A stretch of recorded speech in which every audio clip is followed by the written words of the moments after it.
It seemed like Dana was happy, showing him love, showing him praise. He's saying all the right things. He showed up. He fought. It was the fight of the night. Do you think this could be the turning point for him where the UFC really gets behind him? He seemed like a superstar. The crowd seemed to love him. Could this be the moment? Yeah, I just hope people stop with the stupid ducks commenting stuff. So I'm just glad Dana gave him his praises, gave him his flowers. Yeah, the guy's beaten a killer's row of opponents. I mean, from John Dodson, a former title challenger 2 times, Casey Kenny, Cody Stamen, Peter Yan, Jose Aldo. Like, he's beaten a lot of good guys. Umar, Henry Cejudo. Like, the list goes on and on. I mean, what else do you want from a guy who never says no to a fight? So I think it was a little unfair that some of the fans kind of gave him a unfair shake, saying that he was ducking and whatever. I'm like, my man just won the belt.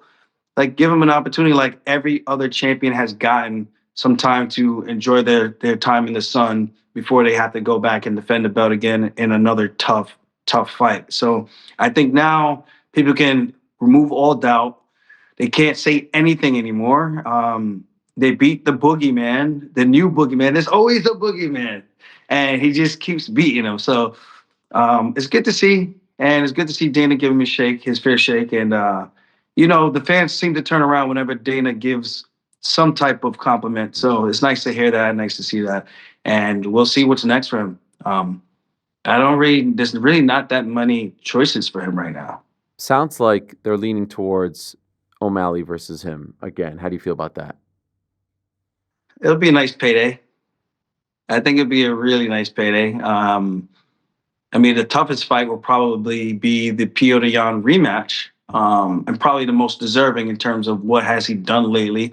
O'Malley fought Yan. He took 10 and a half, maybe 11 months off. And these are all facts. You guys could look it up, call it salty if you want. But these are all facts. Then he fought me in August. And then he took more time off, a bunch of time off, came back in, I think, March or April. I believe it was March. Yeah, March. To fight Cheeto. Mm-hmm. And then he fought again in September. And then he hasn't fought again, and he won't fight again until probably July or June. I mean, that's people talk about activity. That's not what people on one tongue they say they want to see this, and then on the other side of it, they let people do this and they don't say anything about it. So it's just such a weird thing. I think the most deserving guy is Petr Yan, but in terms of probably the better paycheck, potentially, especially where Merab is now in his career, I think it might be the rematch with O'Malley. I just think in my opinion, it's just a hard fight to sell. Like, you're not selling me that O'Malley does anything differently other than hoping to catch him once in 25 minutes again. Like, I don't know. Maybe he goes out and tries a toe kick in the first round or something. One thing I wanted to ask you about, we spoke to John Wood about this yesterday. He actually brought it up, and I was asking him about like the kind of celebration, like not the showboating, but he was kind of playing things up, Merab, towards the end. He was talking to the corner and all that, and he said maybe the next thing that we can focus on now is just like if you have enough time to do that, we should be looking at finishing the fight. Like, let's go now. Let's get rid of people. Do you think that that's something that Merab needs to work on? Does that help his popularity if he could go out there and get a couple finishes in a row? Of course, finishes help everybody, right? Everyone wants to see a finish to get a definitive answer, right? But it's not that easy when you get to the top of the division. Not everyone is, as I say, like Islam. Islam is a freaking like I don't know. He's just head and shoulders levels above the competition. Like, Merab is definitely beating these guys and bulldozing them, but there's something to be said to be able to dominate somebody for 25 minutes or even 20 minutes. It would be nice to get finishes because it's just nice to have on the highlight reels.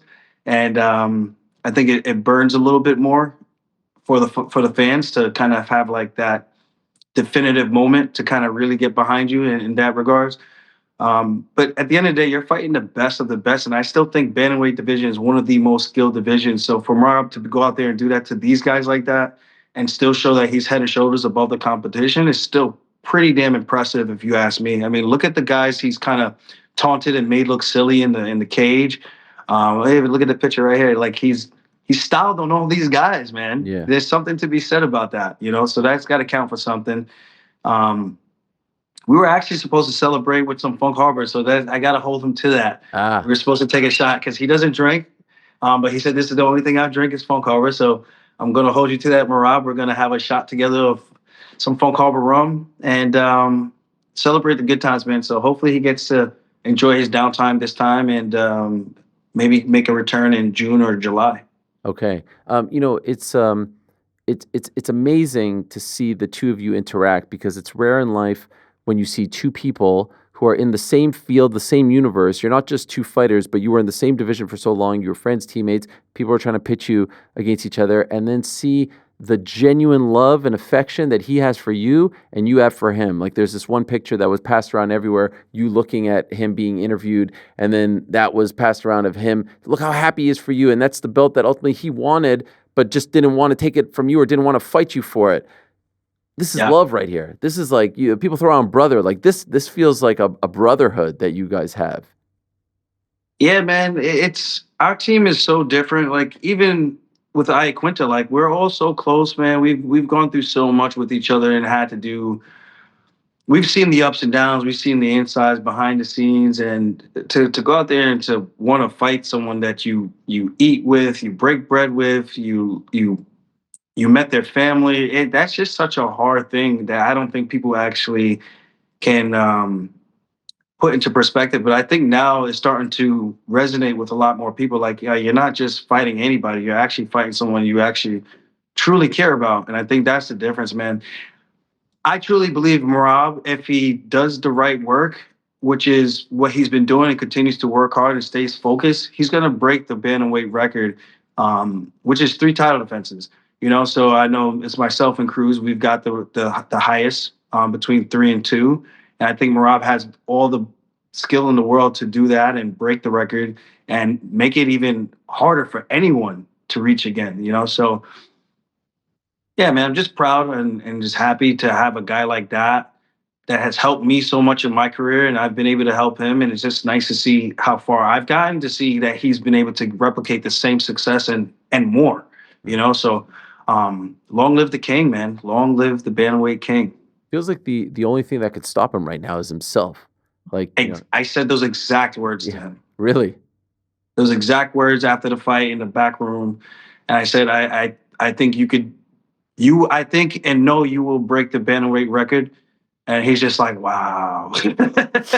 He's like, wow, because he's not even thinking about this, but I'm thinking about it. It's like, yo, look what you just did.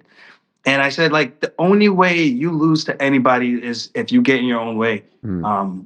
I think the only person who could stop you is yourself. It's like, if you keep doing what you're doing, I think you're going to be the champ for a very, very long time.